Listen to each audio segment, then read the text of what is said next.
Les séries télé ont marqué notre enfance et notre adolescence, mais il y a une catégorie bien particulière et un univers à part qui nous ramène tout droit dans nos années 2000, les séries Disney Channel. À cette époque, Disney Channel n'était pas encore seulement une usine à franchises, c'était un vrai laboratoire à séries pour ados avec des concepts parfois très simples, mais souvent hyper efficaces. Des personnages attachants, des situations du quotidien et surtout cette sensation que ces séries grandissaient avec nous. Elle parlait d'amitié, de famille, de rêves, de complexes, de célébrités, de différences. Mais toujours à travers un filtre léger, drôle, réconfortant. Bref, elle nous parlait à nous en tant qu'enfants et adolescents. Et quand on se replonge dedans aujourd'hui, on se rend compte à quel point elles ont vraiment structuré notre génération. Elles ont lancé des carrières, créé des icônes pop et surtout, elles ont façonné l'identité de Disney Channel pendant presque une décennie. Et aujourd'hui, j'avais envie que l'on se replonge ensemble dans 5 séries emblématiques Disney Channel, mais que vous avez peut-être pu découvrir pour certaines dans KD2A. Et évidemment, je le rappelle à chaque vidéo, c'est compliqué de tout citer. Et c'est pour ça que si une vidéo vous a vraiment plu, n'hésitez pas à le dire dans les commentaires pour qu'on puisse faire un deuxième épisode sur une même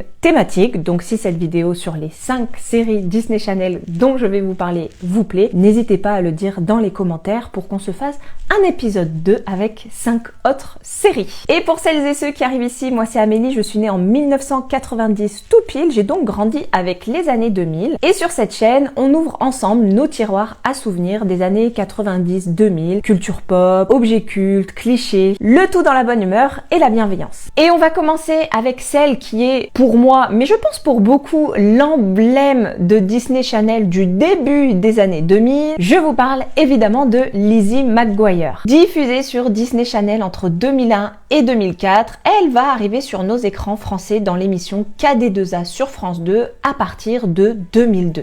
La série, elle met en scène Lizzie, interprétée par Hilary Duff, une collégienne de 13 ans qui doit apprendre à naviguer à travers les hauts et les bas de l'adolescence. Entre amitié, premiers amours, histoire de famille et les petits drames du quotidien, bref, tout ce que vit une adolescente. Mais ce qui fait aussi le succès de la série, c'est l'alter ego de Lizzie, tout droit sorti de son imagination et qui est en version animée. Une version en fait qui va dire tout haut ce que Lizzie pense tout bas. Et c'est cette touche originale qui va permettre à la série de montrer ce que Lizzie ressent vraiment, même quand elle n'osait pas vraiment l'exprimer. Une manière innovante de rentrer dans la tête d'une adolescente. Un personnage animé qui n'était pas vraiment prévu au début de la série et qui a finalement été intégré et qui fait tout le charme. Est-ce que tu es bien sûr que ça va? Si, ça va. Oh, non, ça va pas du tout. Quand je me suis préparée pour l'école ce matin, je ne pensais pas me transformer en martien. Pour comprendre ce qui m'est arrivé, il faudrait remonter à ce matin, ou plutôt à ce qui s'est passé le jour de la photo scolaire. Et ce qui rend Lizzie McGuire unique à cette époque, c'est son pouvoir d'identification directe. Chaque épisode, on va suivre Lizzie dans des situations qui sont très proches de la réalité des adolescents. Et aux côtés de Lizzie, on va retrouver aussi une bande d'amis qui sont tout aussi importants dans la série. Gordo, son meilleur ami sarcastique et fidèle, Miranda, sa confidente de toujours, et Matt, son petit frère un peu casse-pied mais très attachant. Et chaque personnage apporte son lot d'humour et de situations très reconnaissables du quotidien familial et de la vie d'ado. Et la série, elle a connu un véritable succès dès ses débuts. Au fil des saisons, Lizzie McGuire a été saluée pour sa capacité à aborder avec humour et sincérité les problèmes des ados, tout en restant léger, drôle et touchant. Et le succès est tel que la série va être nommée 2 années consécutives aux Emmy Awards et elle va recevoir aussi plusieurs autres nominations dans différents prix jeunesse. Bref, ça a été un énorme succès et au final en très peu de temps, puisque la série ne comporte que 2 saisons avec un total de 65 épisodes. Et ce qu'il faut savoir, c'est qu'à ce moment-là, Lizzie McGuire s'inscrit vraiment dans cette logique propre à Disney Channel. À l'époque, il y avait une limite interne qui était fixée aux alentours des 65 épisodes, ce qui explique du coup pourquoi la série aussi s'est arrêtée au bout de seulement 2 saisons malgré le succès. Mais pour ne pas rester sur notre faim, la série va donner naissance à un film sorti en 2003, Lizzie McGuire, le film, dans lequel Lizzie reçoit son diplôme et elle part en voyage scolaire à Rome. Et elle va vivre une aventure totalement différente de son quotidien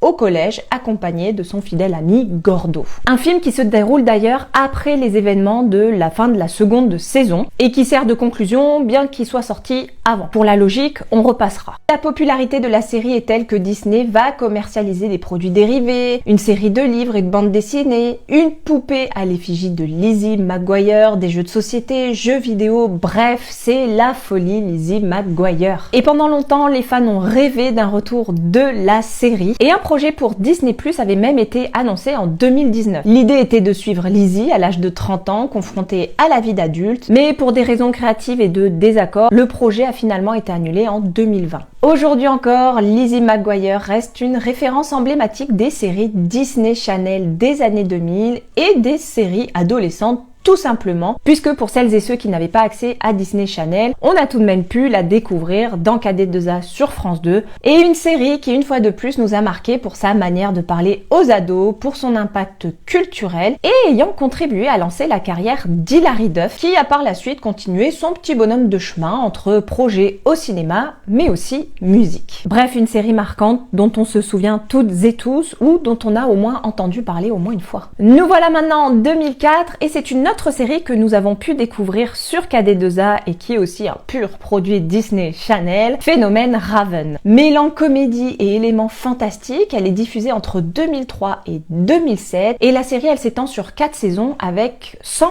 épisodes. Elle fut donc la première série Disney Channel à sortir un peu de la logique qui avait été installée jusqu'à présent et à sortir donc 100 épisodes, un record à ce moment-là. Et la série, elle suit Raven Baxter, interprétée par Raven Simonet, une adolescente au caractère haut en couleur, mais avec un talent très spécial. Elle a une capacité psychique qui lui permet d'avoir des visions du futur. Et ces visions, elles vont survenir souvent à des moments assez inattendus. Et bien sûr, Raven ne comprend pas toujours parfaitement ce qu'elle voit. Ce qui la plonge régulièrement dans des situations un peu folles en essayant de changer le cours des événements ou d'éviter les catastrophes qu'elle entrevoit. Mais pas toujours avec succès. T'en fais pas, Chelsea, Toi contre Ben Sturkey, le calcul est vite fait.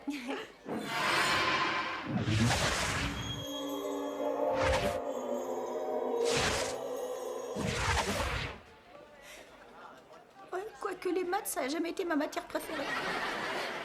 Et en plus de ça, on va retrouver Raven qui est confronté à des défis adolescents classiques. L'école, les amis, les relations, la famille, et toujours avec cette touche de fantaisie et d'humour liée à ses visions ou aux déguisements extravagants qu'elle fabrique elle-même pour essayer de résoudre ses problèmes ou de cacher son identité quand c'est nécessaire. Et aux côtés de Raven, on découvre sa bande d'amis et de proches qui sont devenus tout aussi emblématiques. Il y a ses deux amis Eddie et Chelsea, Cory son petit frère et ses parents Tanya et Victor. Et la structure de la série, elle tourne souvent autour du fait que Raven, elle interprète de temps en temps un peu mal ses visions, ce qui va donner lieu à des quiproquos, des situations complètement folles et à des moments où elle finit souvent par apprendre une leçon sur l'amitié, la famille ou les responsabilités.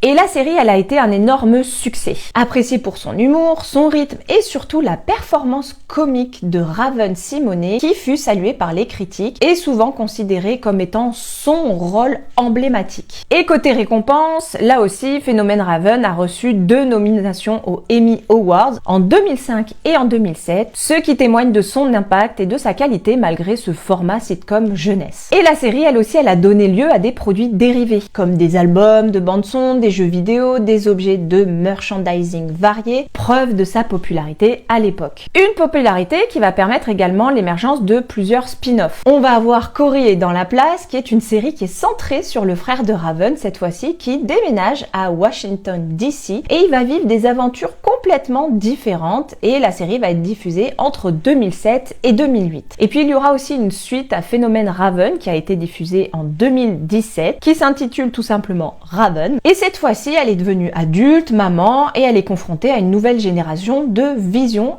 avec ses propres enfants. Et puis il y a aussi plusieurs crossovers qui vont montrer l'influence de la série. Bref, c'est une série pleine d'humour, de situations absurdes et d'émotions simples, mais efficaces, et Phénomène Raven a donc marqué toute une génération durant les années 2000. Elle reste donc un grand classique de l'âge d'or des séries Disney Channel. Nous voici maintenant en 2005 et je l'ai évoqué juste avant, donc ça va être l'occasion d'en parler, La vie de palace de Zack et Cody. Diffusée entre 2005 et 2008, la série elle compte 87 épisodes répartis sur 3 saisons et elle est rapidement devenue l'une des productions les plus populaires de la chaîne à l'époque. Côté histoire, la série elle suit les aventures de jumeaux, Zach et Cody, interprétés par Dylan et Cole Sprouse. Et les frères jumeaux vivent dans un lieu pour le moins assez insolite, puisqu'ils habitent l'hôtel Tipton, un grand hôtel de luxe à Boston. Leur mère, elle y travaille comme chanteuse et musicienne résidente, et donc les deux garçons vont grandir dans ce décor peu ordinaire entre couloirs, clients excentriques et services hôteliers. Zach, il est plutôt espiègle, impulsif et souvent prêt à faire des bêtises, tandis que Cody, lui, il est plutôt studieux, réfléchi, et il va plutôt chercher des moyens de s'en sortir sans se mettre dans les ennuis. Et cette dynamique, elle va à la fois compliquer et enrichir chacune de leurs aventures.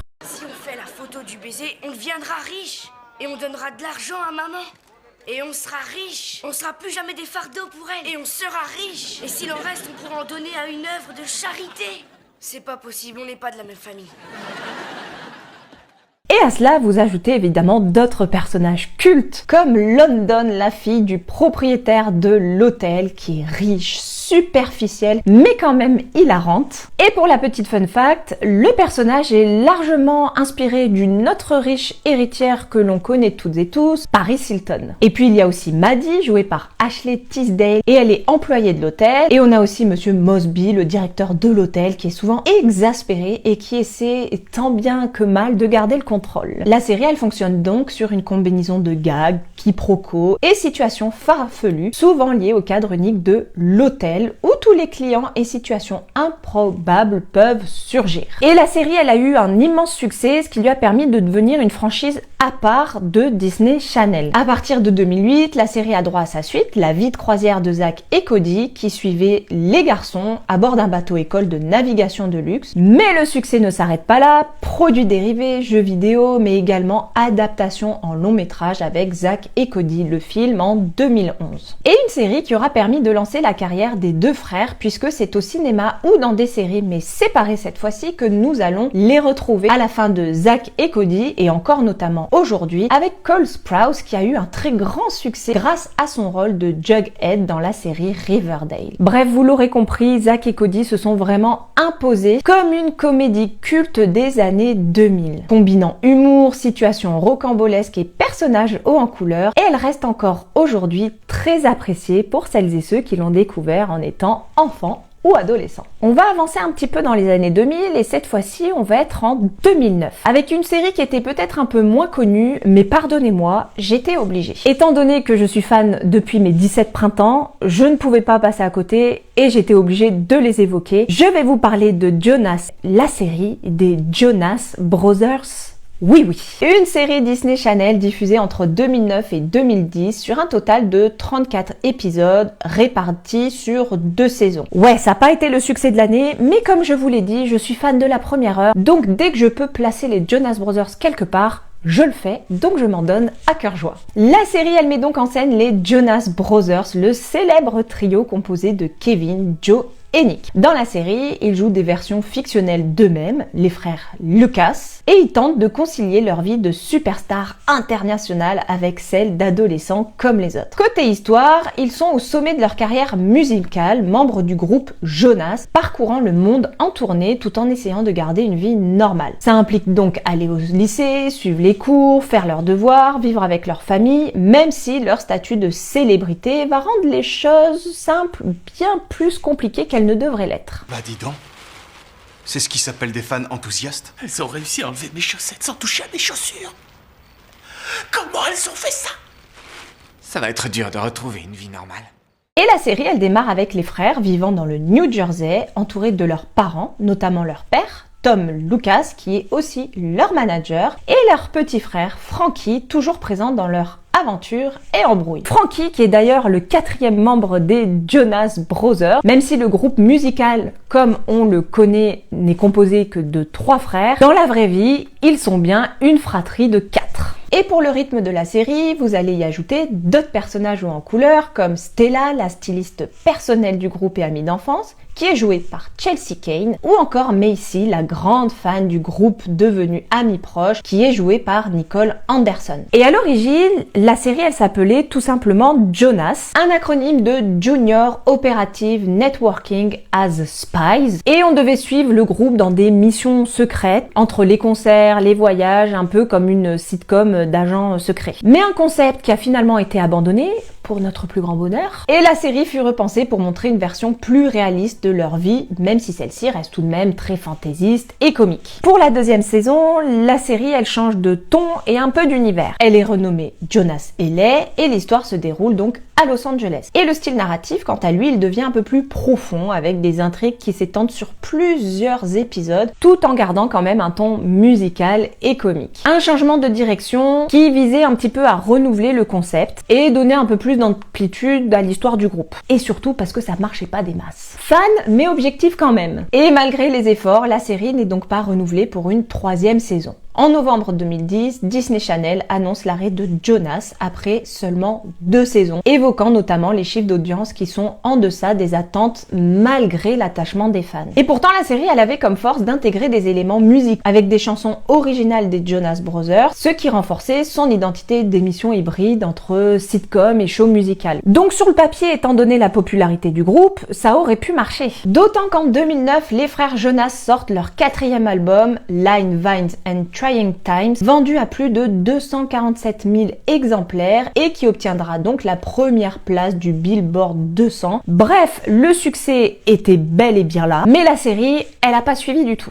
Et côté critique et fan, même si beaucoup ont apprécié de voir les Jonas Brothers dans une émission série qui leur était entièrement consacrée, d'autres ont considéré le show comme un produit trop peut-être, typé Disney Channel et un peu trop léger. Et on va pas se mentir, c'était pas la série du siècle. La série reste tout de même un souvenir particulier de la programmation des séries de Disney Channel durant les années 2000. Et elle est un peu souvent évoquée pour les fans, comme moi, de l'époque, comme quelque chose de nostalgique quand même. Et on va terminer ce petit tour d'horizon de 5 séries Disney Channel des années 2000, avec celle qui est sans doute l'image de Disney Channel, le pur produit par excellence et qui a eu le plus gros succès, bien entendu, Hannah Montana. Diffusée entre 2006 et jusqu'en janvier 2011, la série elle se compose de 4 saisons pour un total d'environ 100 épisodes. Une série qui mêle comédie, musique et situations de vie d'adolescents dans un format qui a conquis des millions de jeunes téléspectateurs